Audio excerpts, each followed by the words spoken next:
s'il vous plaît. Amen. Très important. Le dernier dimanche du mois d'août, c'est le 28 août. Amen. Nous allons faire une offrande spéciale pour l'anniversaire de Harvest. Que chacun vienne avec ses 5 000 au moins. Amen. Et 2 000 francs pour les jeunes gens. Gloire à Dieu. Gloire à Dieu. Votre amen est resté au plafond. Gloire à Dieu. Amen. Gloire à Jésus. Amen. On va aller un peu rapidement. J'ai un autre engagement de prédication, donc, mais je tenais à faire le message ici avant de partir. Donc, on va aller un peu rapidement. Amen. Et puis, je vais partir. Gloire à Dieu. Mais aujourd'hui, je vais commencer une série de messages. Alléluia. Je vais commencer aujourd'hui. Si je n'ai pas fini, ce n'est pas grave. On va continuer la semaine prochaine. 1 Samuel, chapitre 2, verset 30. 1 Samuel, dans l'Ancien Testament, chapitre 2, verset 30. C'est là qu'on va commencer. 1 Samuel, chapitre 2, verset 30.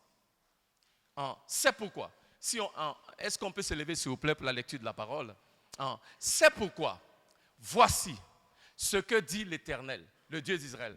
J'avais déclaré que ta maison et la maison de ton père marcheraient devant moi à perpétuité. Dieu dit à Israël, j'avais résolu dans mon cœur que ta maison et la maison d'Israël allaient marcher devant moi.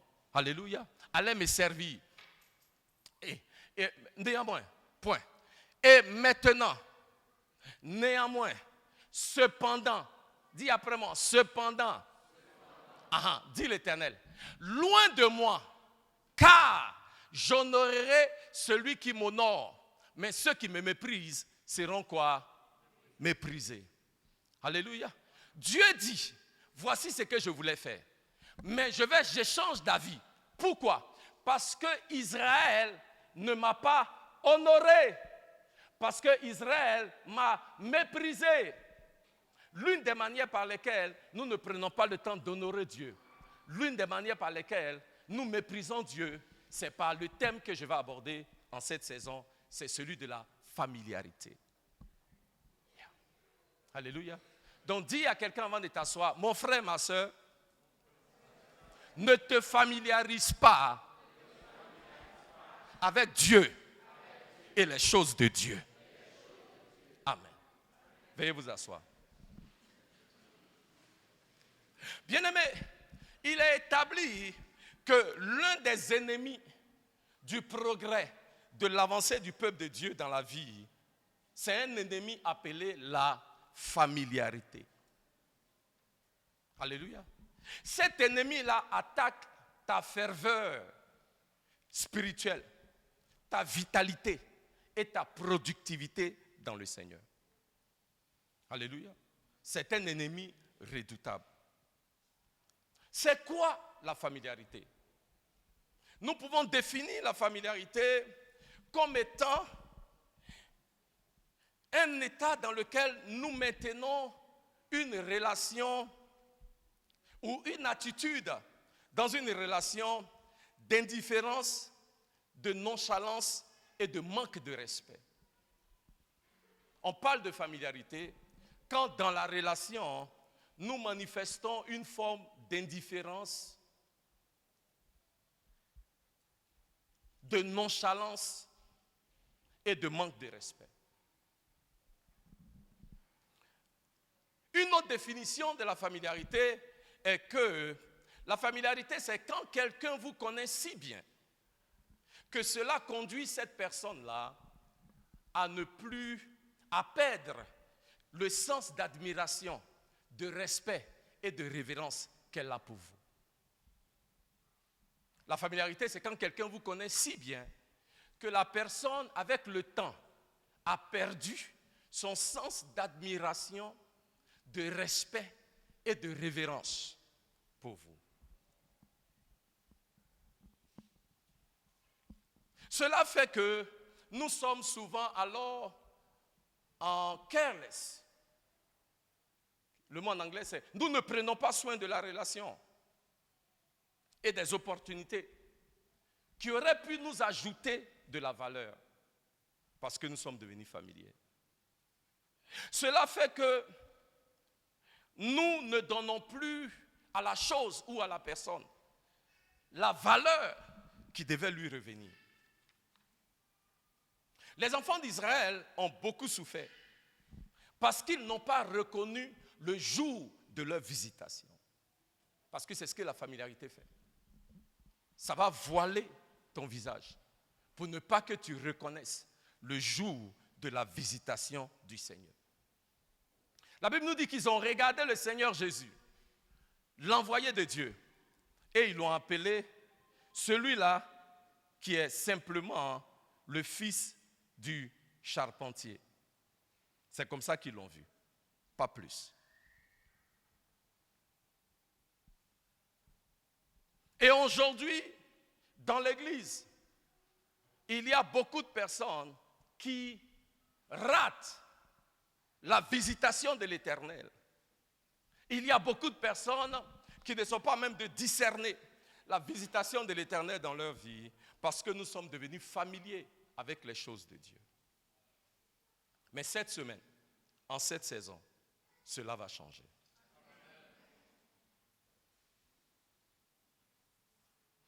Quand nous devenions familiers avec Dieu, avec ses serviteurs, avec ce qui est sacré, nous perdons notre sens d'admiration, notre sens de respect et notre sens de révérence. Le mot en anglais, c'est awe. C'est-à-dire, il fut un temps où quand tu vois la personne, tu es émerveillé. Ou au devant du Seigneur, tu es émerveillé. Mais comme tu es devenu familier, tu n'as plus ce sens-là. J'ai vu dans les Écritures comment est-ce que dans plusieurs aspects de nos vies, la familiarité se manifeste. Et je veux relever quelques-uns de ces aspects-là dans les quelques minutes que nous avons. La première chose que je veux vous montrer, c'est que la familiarité se manifeste beaucoup dans le contexte du mariage. Et le premier cas de figure que je veux que nous voyons, c'est dans le livre de 2 Samuel chapitre 6, versets 20 à 23.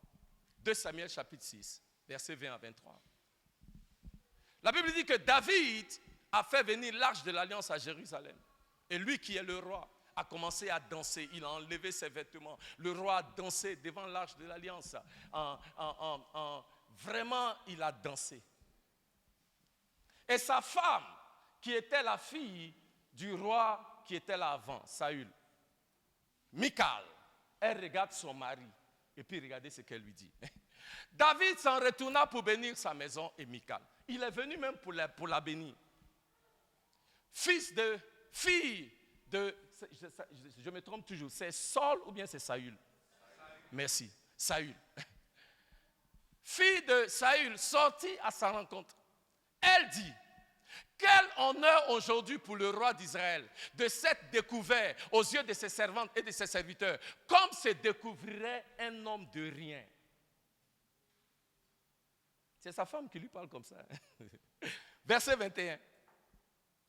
David répondit à Michal, c'est devant l'Éternel qui m'a choisi de préférence à ton père et à toute ta maison pour m'établir sur le peuple de l'Éternel, sur Israël. C'est devant l'Éternel que j'ai dansé. Ce n'est pas devant quelqu'un. Verset 22.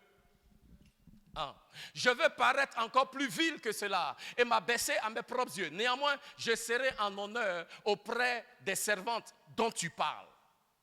Verset 23. Or, Michal, fille de Saül, n'eut point d'enfant jusqu'au jour de sa mort. Michal était la femme du roi. Le roi était son mari. Et la Bible dit, elle voit son mari qui est en train de danser devant l'arche, devant les serviteurs de Dieu. Et puis elle dit à son mari, je vais paraphraser, pourquoi tu te comportes comme un broussard? Comment peux-tu agir comme un gaou comme ça? N'as-tu pas aucune dignité de danser comme ça devant les serviteurs, devant les gens? Tu me fais honte, David. C'est son mari. David est le mari de Michal, mais bien aimé, David est le choisi de Dieu. David est le mari de Michal, mais David est le oint de Dieu.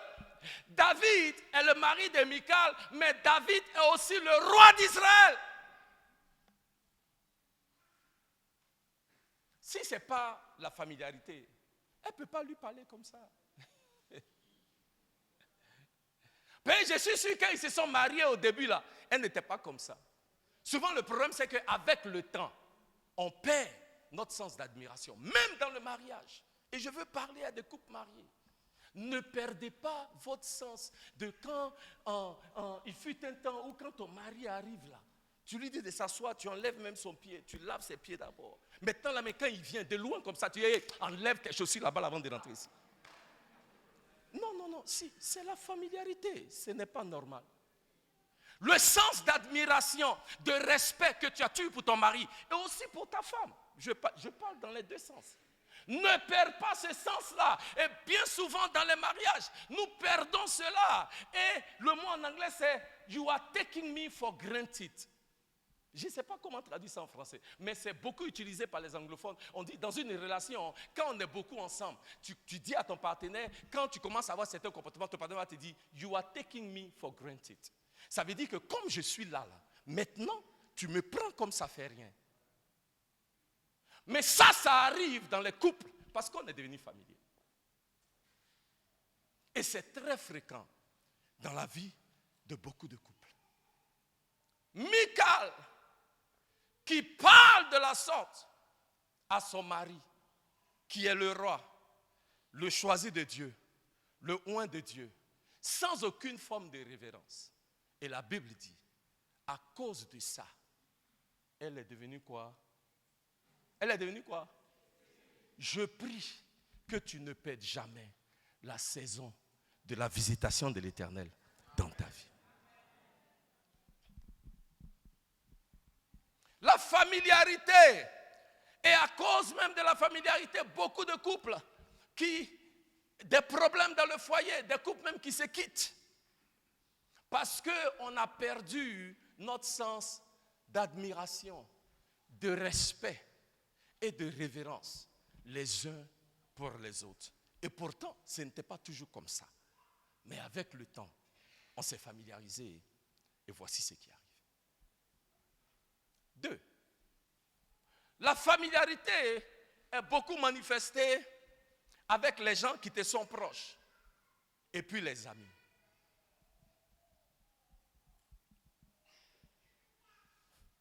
Avec les gens qui te connaissent, c'est très dangereux.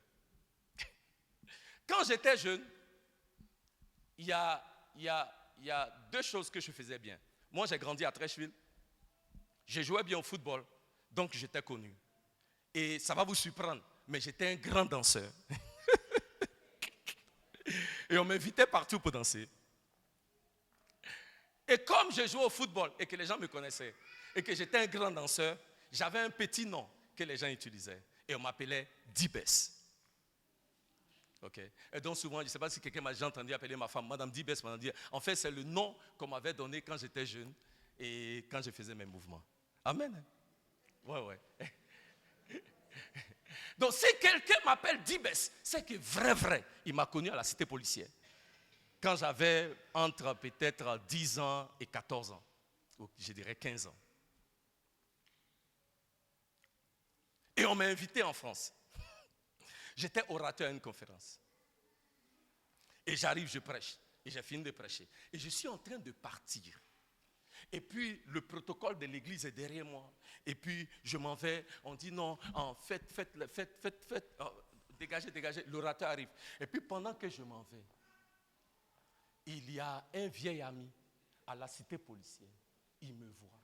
Et il s'arrête devant moi. Et puis il dit, Dibes!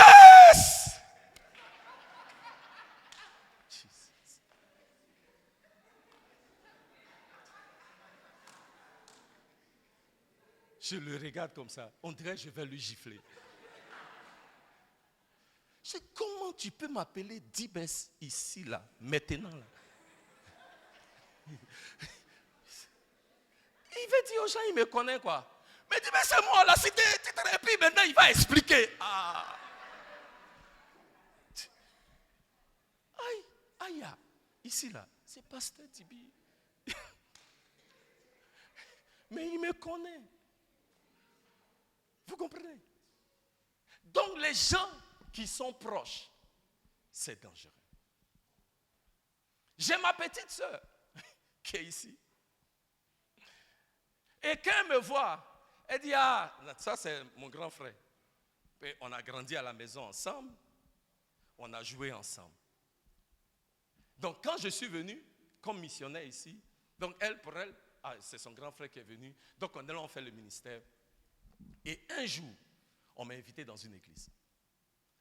Et l'église où on m'a invité là, sa patronne, là où elle travaille dans une banque.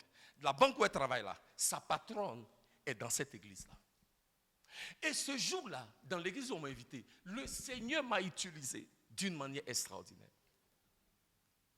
Et la dame, c'était un dimanche, le lundi, quand elle va au travail là, elle rassemble tous ses employés. Elle dit, je dois vous parler d'un homme de Dieu que j'ai écouté hier. Mais l'homme de Dieu là, il est fort. Maintenant, c'est ma petite sœur qui me raconte. Hein. Mais c'est que l'homme de Dieu là a fait. Non, vous n'avez pas idée. Je ne sais pas si vous le connaissez. Hein. Il s'appelle Pasteur Dibi. D'ailleurs même, regardez-le. Et la femme, elle prend dans son téléphone. Elle a fait ma photo pendant que je prêchais. Et elle montre maintenant aux employés. Donc chaque employé regarde et ça arrive sur ma soeur. Elle prend, elle regarde. Elle dit, oh, c'est mon frère. Et puis la femme lui dit, tu es un frère comme ça. Et puis tu es ici comme ça. Ouais. Dis à quelqu'un, c'est qui est comme ça? Dis à quelqu'un, c'est qui est comme ça? N'est pas comme ça, Et sa patronne lui dit, tu as un frère comme ça. Et puis tu es assis ici comme ça. Est-ce que tu connais la grâce de Dieu qui est sur cet homme? Et puis tu es là, c'est mon frère, c'est mon frère. Il a déjà prié pour toi. C'est que cet homme, c'est que Dieu utilise cet homme pour faire. Bien aimé, ce jour-là, ça faisait déjà des années que j'étais à Abidjan. C'était la première fois. Ma soeur, dès qu'elle a quitté le travail, elle est venue chez moi. Elle s'est mise à genoux. Elle dit, grand frère, il faut prier pour moi.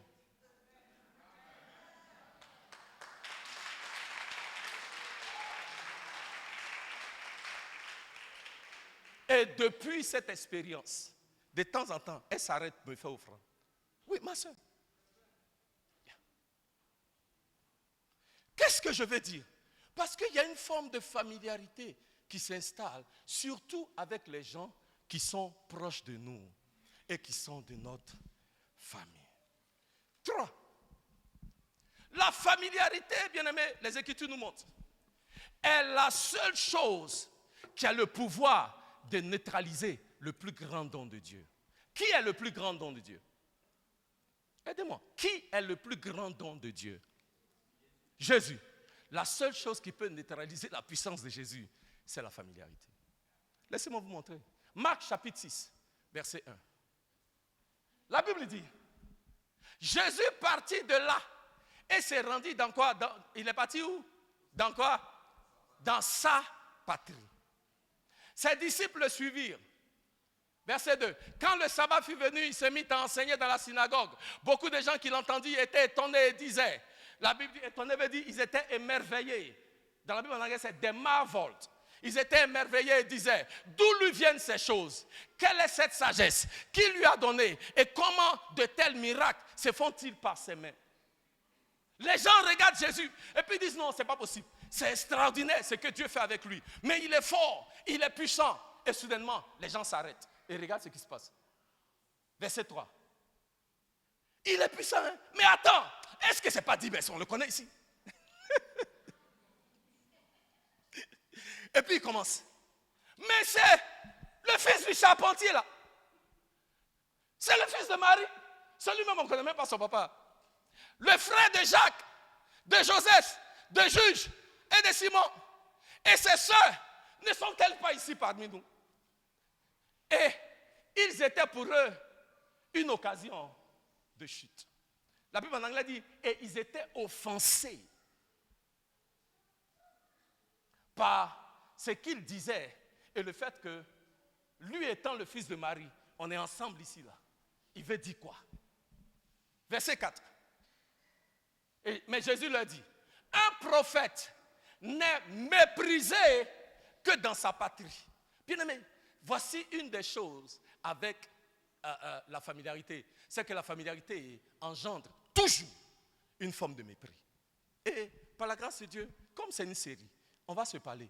en- de mépriser dans sa patrie, parmi ses parents et dans sa maison. Maintenant, voici ce que je veux que vous voyez. Verset 5. Et il ne put faire là aucun miracle. Il ne pouvait faire là aucun miracle. Bien-aimé, est-ce que la Bible dit que Jésus ne voulait pas faire de miracles? Non. Est-ce que la Bible dit que Jésus n'avait pas envie de faire de miracles? Non. Mais la Bible dit, Jésus ne pouvait pas faire des miracles. Ça veut dire quoi? Ça veut dire que la plus grande puissance pour neutraliser la puissance, la manifestation de la puissance du Fils de Dieu, ce n'est pas le diable. Yeah. La plus grande puissance pour neutraliser la manifestation de la puissance du Fils de Dieu, ce n'est pas un ange, ce n'est pas un sorcier, ce n'est pas une sorcière. Le plus grand pouvoir ici, là, c'est la familiarité. Il ne pouvait pas.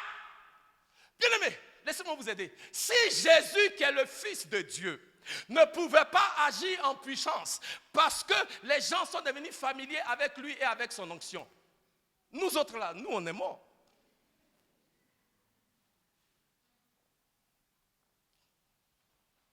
Vous ne vous êtes jamais posé la question de savoir. Peut-être qu'on n'est pas en train d'expérimenter Dieu à un certain niveau parce qu'on est devenu trop familier avec les choses de Dieu.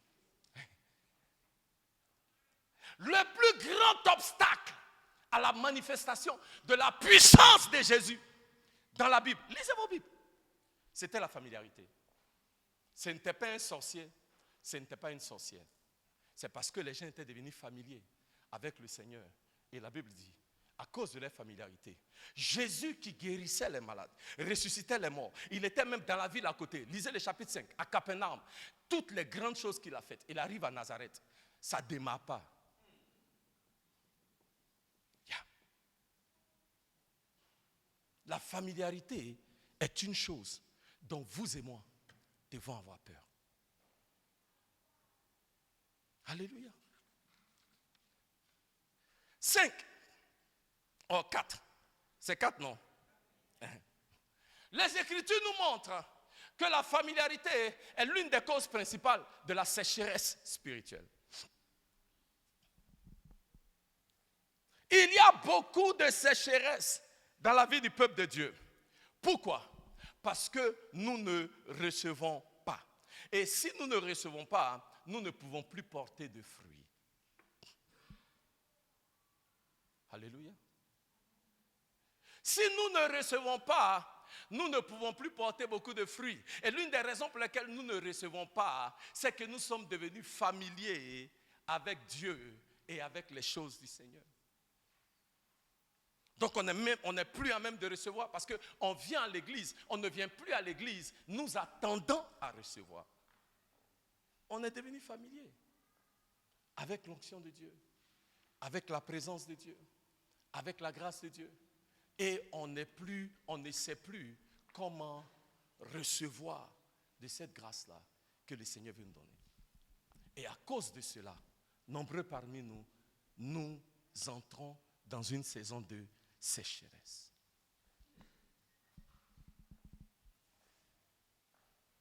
Mais je veux dire à quelqu'un cet après-midi qu'on peut être proche du sacré. On peut être proche du Seigneur et des choses du Seigneur sans devenir familier avec ces choses-là. On peut le faire. Je suis venu dans le Seigneur en 1994. Et c'est notre père dans la foi, l'évêque président, le bishop Johnson, qui m'a conduit au Seigneur. Aujourd'hui, nous sommes en 2022. Par la grâce de Dieu, je suis l'un des pasteurs à Harvest. On est des centaines de pasteurs. Par la grâce de Dieu, je suis l'un des pasteurs qui soit proche de l'évêque. Ça fait 28 ans que je le côtoie. Bien-aimé, je ne peux jamais oublier que l'évêque reste l'évêque. Quelle que soit la proximité qu'il a avec nous, nous ne devons jamais oublier que l'évêque reste l'évêque. La Bible nous dit que Jean était le disciple le plus proche du Seigneur Jésus. Amen. La Bible nous dit que Jean se couchait même sur la poitrine du Seigneur Jésus. Donc les disciples étaient proches de Jésus. Mais dans les disciples qui étaient proches, Jean était le plus proche. Et bien que Jean était proche du Seigneur Jésus, Jean rend ce témoignage-là du Seigneur Jésus dans le livre de 1 Jean chapitre 1, versets 1 à 4. Après la mort et la résurrection du Seigneur Jésus, Jean écrit et il rend témoignage. Et Jean dit ceci. Il dit, ce qui était dès le commencement, ce que nous avons quoi? Entendu. Ce que nous avons vu de nos yeux, ce que nous avons contemplé et que nos mains ont touché concernant la parole de vie. Il dit, non, ne va pas trop vite, je vais vous montrer quelque chose. Verset 1. Il dit, ce que nous avons quoi? Entendu. Dis après moi, ce que nous avons entendu. Ce que nous avons vu de nos yeux. Ce que nous avons contemplé. Le mot contempler veut dire, en anglais, c'est what we have looked into. Ça veut dire ce qu'on a regardé dans son dédain. Ouais. Okay. Il veut expliquer combien de fois il était proche de Jésus. Parce qu'il a entendu parler, il a touché, il a vu, mais il a vu son derrière et son devant. Alléluia. Ouais. C'est ce que ce mot veut dire. Ok? Ce que nos mains ont touché. Donc Jean dit, hey, vous là, vous avez entendu parler du bonhomme. Nous, on n'a pas seulement entendu parler. Nous, on l'a entendu vis-à-vis. On l'a touché vis-à-vis. On l'a pratiqué. On l'a connu. Son devant, son derrière. On connaît. Il dit concernant la parole de vie, verset 2. Et il dit, regardez. Car la vie a été manifestée et nous l'avons vue et nous lui rendons témoignage. Et nous annonçons la vie éternelle qui était auprès du Père et qui nous a été manifestée. Je vais m'arrêter là à cause du temps. Jean dit, j'ai pratiqué le bonhomme, j'ai marché avec lui, je l'ai vu et moi Jean, je peux témoigner que cet homme est Dieu. La proximité de Jean avec le Seigneur, la connaissance de Jean du Seigneur n'a pas empêché à Jean de reconnaître que, hey, le bonhomme là, avec qui on mange et avec qui on marche, ce n'est pas n'importe qui. C'est le Messie, c'est le Fils du Dieu vivant. Sa proximité avec le Seigneur n'a pas conduit Jean à se familiariser avec l'onction ou la grâce de Dieu qui est sur le Seigneur Jésus. Donc nous pouvons être proches du sacré, nous pouvons être proches de Dieu sans développer une forme de familiarité avec Dieu et avec ce qui est de Dieu.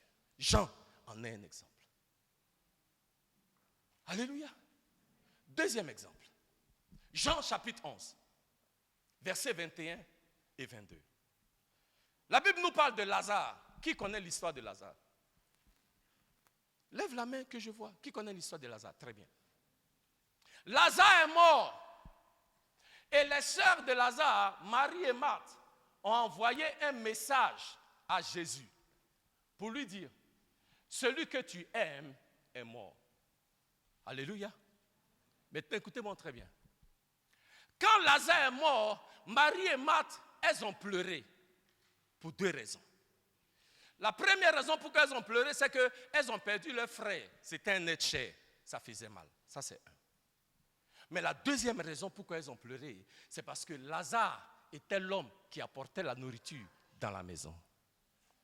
Parce que maintenant, là, qui va manger? Qui va donner à manger? Alléluia. Et la Bible dit que Jésus allait souvent dans la maison de Lazare et Marthe, et là-bas, il mangeait. Est-ce que vous m'entendez? C'est dans la maison de Lazare que Jésus mangeait, n'est-ce pas?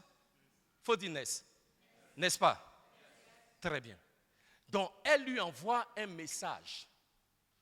Laissez-moi vous aider. Le message de Marie et Marthe est écrit comme ça. Jésus, oh, Lazare, celui qui paye la nourriture de la maison où tu manges là, il est malade. Ouais. Yeah. Donc, Seigneur, viens vite. Et la Bible dit, Jésus prend son temps et il arrive le 4e jour. Quand il arrive, Lazare est mort. Bien-aimé, nombreux parmi nous, on se familiarise avec les choses du Seigneur. Et j'imagine, puisqu'on est tellement familier avec les trucs de Dieu, voici la réaction d'un chrétien vis-à-vis de Jésus quand il arrive. Seigneur, on t'a écrit depuis 4 jours, tu n'es pas venu. Celui qui payait à manger là, il est mort. Hein? Nous, on ne sait plus où tu vas manger maintenant.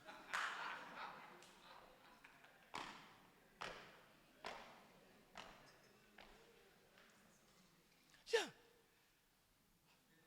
Oui, yeah. Pasteur, c'est lui-là qui paye dîme dans l'église. Hein? Il est à l'hôpital, il n'est pas parti. On va voir qui va payer dîme dans l'église. Bien-aimé, arrêtons. On s'est trop familiarisé avec les choses du Seigneur. Ce n'est pas bon. Parce que si Marie et Marthe s'étaient familiarisées avec Jésus, elles n'allaient jamais expérimenter la résurrection de Lazare.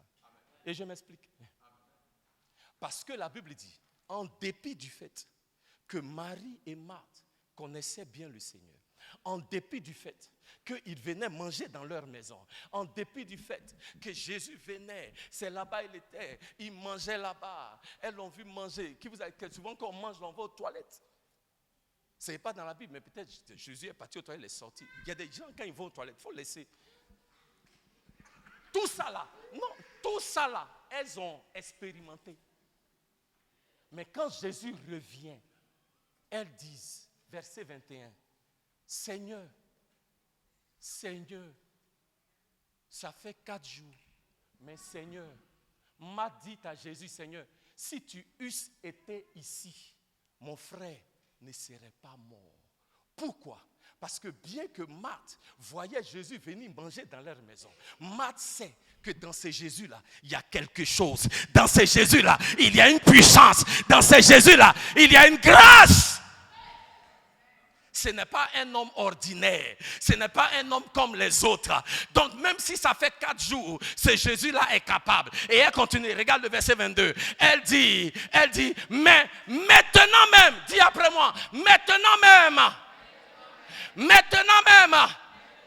je sais que tout ce que tu demanderas à Dieu, Dieu te l'accordera. Elle dit, Seigneur Jésus, je te connais. Seigneur Jésus, c'est vrai, tu viens ici à la maison, tu manges, mais je sais que tu n'es pas un homme ordinaire. Je sais que tu n'es pas un prophète comme les autres. Je sais que tu n'es pas un enseignant comme les autres. On t'a vu et on sait qu'avec toi, il y a quelque chose. Il y a une onction sur ta vie. Il y a une grâce qui est sur ta vie. Et Jésus, nous savons que même si notre frère est mort et qu'aucun médecin, aucun médicament ne peut le guérir, toi Jésus, la résurrection et la vie, tu as le pouvoir de ramener mon frère à la vie.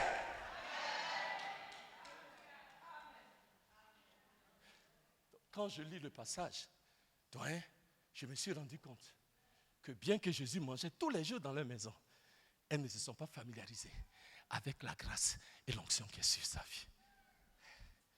Parce que quand il est venu, elles ont reconnu, celui-là est le Fils de Dieu qui ôte les péchés du monde. Elles ont discerné que ce n'est pas un homme ordinaire. Bien-aimés, nombreux parmi nous, voyez, Jésus les a visités ce jour-là. Mais elles ont su discerner que ce Jésus-là n'est pas un homme ordinaire. Et elles ont expérimenté la grâce et la bénédiction de Dieu. Mais souvent, nous ratons la visitation de l'Éternel parce que nous manquons de discernement. Nous ratons la visitation de l'Éternel. Pourquoi? Parce qu'on s'est familiarisé. Et on n'est plus à même de voir que le Jésus que je vois là, ce n'est pas juste Jésus. Le Jésus que je vois là, c'est un envoyé de Dieu. C'est le oint de l'Éternel. Il a la solution à mon problème. Il est quelqu'un qui opère des miracles. Il peut faire ce qu'aucun homme ne peut faire. Il peut apporter la solution. Il peut ouvrir un chemin là où il n'y a pas de chemin. Il est capable d'être un instrument entre les mains de l'Éternel pour libérer dans ma vie ce que les médecins ne peuvent faire, ce qu'aucun homme ne peut faire. Jésus a le pouvoir de l'accomplir. Est-ce qu'on peut acclamer le Seigneur?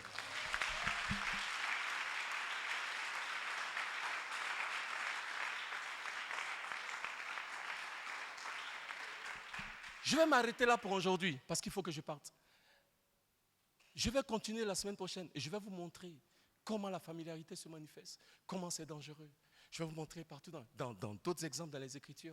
Alléluia. Mais comme j'ai commencé avec 1 Samuel, j'ai la ferme conviction qu'il y a quelque chose que Dieu veut faire dans cette église. Alléluia. Et l'un des obstacles à ce que Dieu veut faire dans cette église et dans vos vies, c'est la familiarité. Et il faut que cet esprit-là nous quitte. Il faut que cet esprit quitte l'église. Il faut que cet esprit parte. On va se lever. Élève les mains vers le Seigneur. Élève les mains vers le Seigneur. Dis après moi, oh Dieu, ce matin, je ne veux pas rater ma saison de visitation. Oh Dieu, donne-moi la sensibilité de reconnaître ce qui est de toi et de marcher toujours dans une attitude d'admiration, de respect et de révérence pour toi. Dans le nom de Jésus. Amen. La Bible nous parle dans le livre de 2 Rois, chapitre 4, d'une femme sunamite.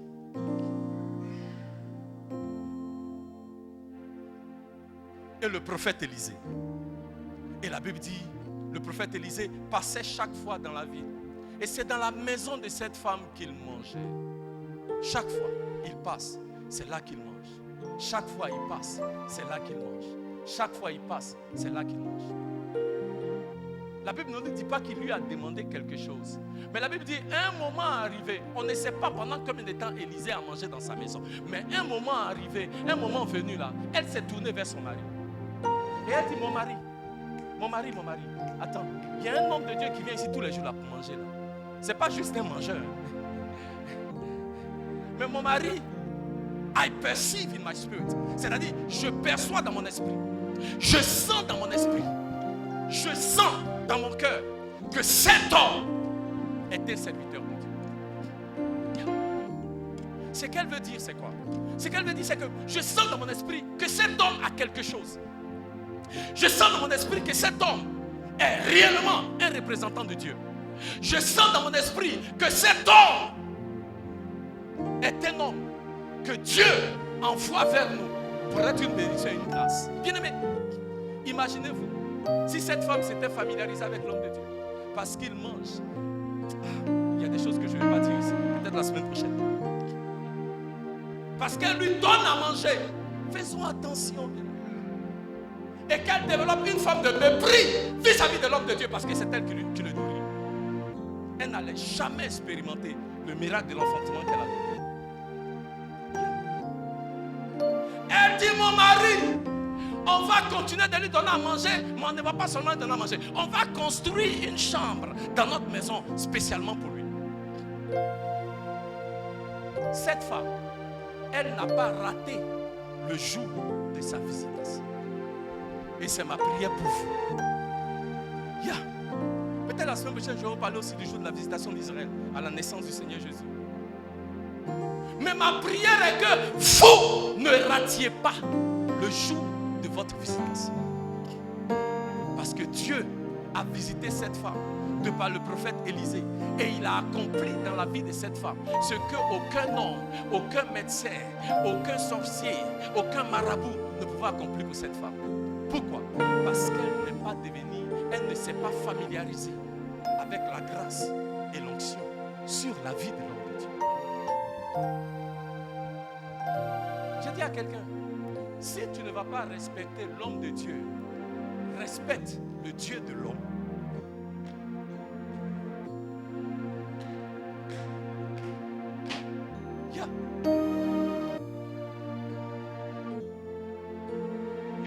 Élève les mains vers le Seigneur. Et commence à parler à l'Éternel. Dis à l'Éternel, Seigneur, je ne veux pas rater ma saison de visitation. Éternel, oh Dieu, que toute forme de familiarité qui s'est installée dans ma vie avec le sacré, Seigneur, que ces choses-là soient ôtées dans le nom de Jésus. Que ces choses-là soient brisées, chassées loin de ma vie dans le nom de Jésus. Alléluia. Élève la voix, parle à l'Éternel, parle à l'Éternel.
D'avoir le discernement, de pouvoir faire la part, de pouvoir savoir où s'arrête notre relation familiale, notre relation avec celui-là, avec loin de Dieu, avec celui-là que Dieu choisit, de pouvoir savoir, de pouvoir voir la marque, l'arrêt, le trait, pour ne pas rentrer dans la familiarité. Demande au Seigneur de donner ce discernement, de pouvoir être sensible et de pouvoir nous maîtriser, nous retenir. Alléluia.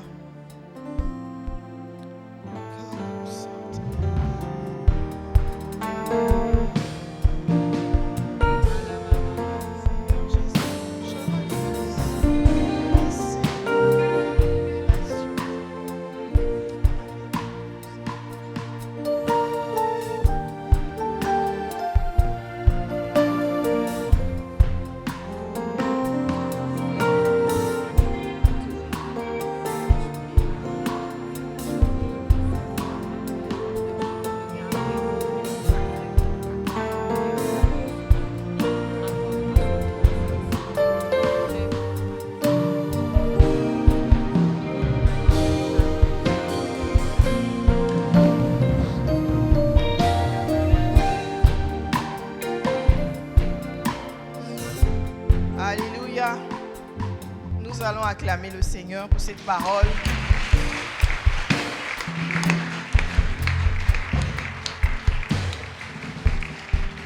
qui est d'actualité. Amen. Vous pouvez vous asseoir.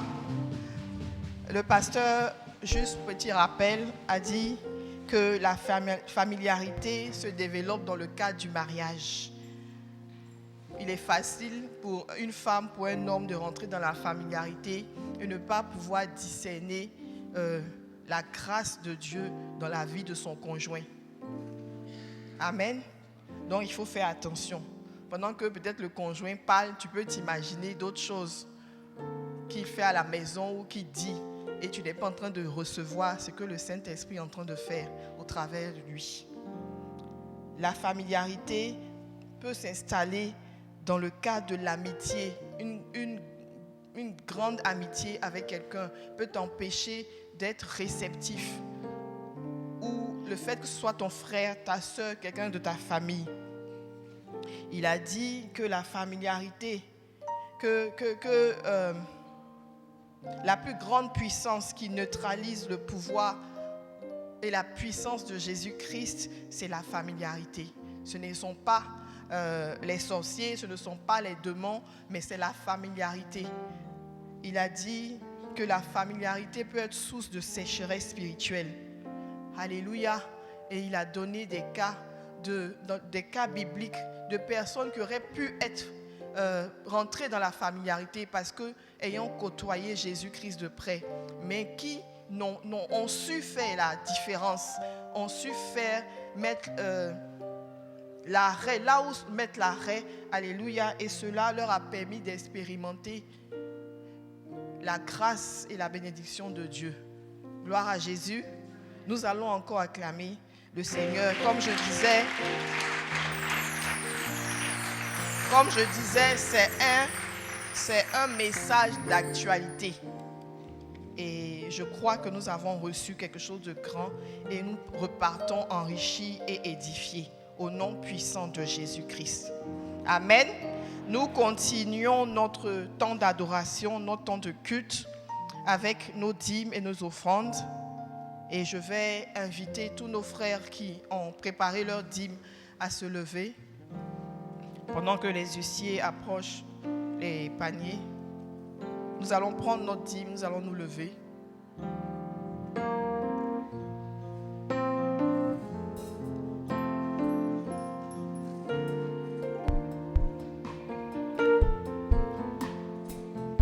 Nous prions. Dieu de grâce, Dieu de bonté, nous te bénissons. Seigneur, tu es celui-là qui bénit le fruit de nos mains. Tu es celui-là qui bénit nos labeurs. Et tu as permis que nous ayons quelque chose entre nos mains.